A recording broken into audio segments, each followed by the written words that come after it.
Kita ke informasi lainnya pemirsa, Gubernur Jawa Barat Deddy Mulyadi kembali membuat gebrakan. Kali ini Deddy Mulyadi menerbitkan surat edaran yang melarang segala bentuk pungutan yang dilakukan di jalan raya, seperti minta sumbangan untuk pembangunan rumah ibadah. Larangan pungutan menggunakan jalan raya. Jadi berbagai kegiatan pungutan atas nama sumbangan tempat ibadah atau sumbangan-sumbangan yang lainnya yang bertentangan dengan prinsip-prinsip keselamatan lalu lintas, kami akan menyampaikan surat edaran larangan.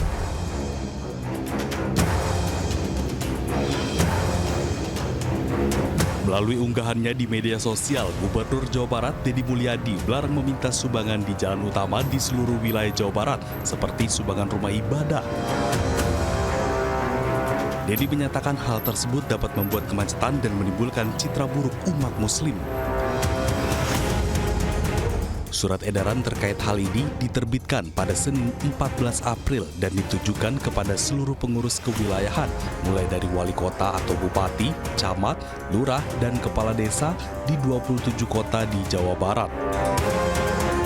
Dalam surat edaran ini, Deddy menekankan agar para pengurus kewilayahan menertibkan aktivitas meminta sumbangan di jalan, bukan hanya untuk pembangunan rumah ibadah, tapi juga bentuk sejenisnya. Larangan ini pun menuai pro dan kontra dari masyarakat. Terganggu juga sih Pak, di jalan, Iya. sumbangan, Iya. bangunan masjid apa kan. Gimana Bu pendapatnya dengan adanya larangan gubernur itu Bu? Ya baik aja, Bagus ya. Memang seharusnya memang tidak minta di jalanan atau apa Bu? ya jangan di jalanan. Kalau jalanan begini kan terganggu. Kami berharap sekali ada solusinya dari para wali kota ya atau pemerintah, dan tentunya kami berharap sekali dengan Kang Deddy ini yang menyampaikan edaran. Kami sebagai pengurus Masjid Jami Al-Inayah merasa kaget juga gitu dengan keadaan seperti ini, apalagi kita udah tahap sininya nih agak bingung. Jadi intinya gini Pak, saya minta solusi atau jalan keluarnya ada agar bisa diperhatikan tuh masjid itu. Alasan dirinya menertibkan larangan ini demi menjaga keselamatan dan ketertiban lalu lintas di ruang publik.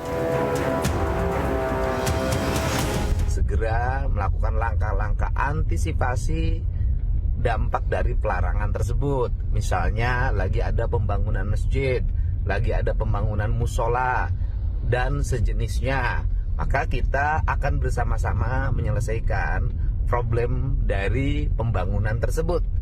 Karena itu menyangkut martabat kita semua sebagai umat Islam.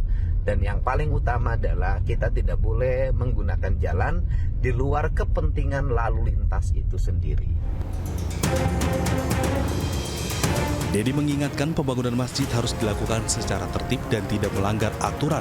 Deddy mendorong warga melakukan penggalangan dana yang lebih terorganisir dan tidak membahayakan dan memicu kemacetan jalan raya. Dari Bekasi, Jawa Barat, Rahmat Hidayat, iNews melaporkan.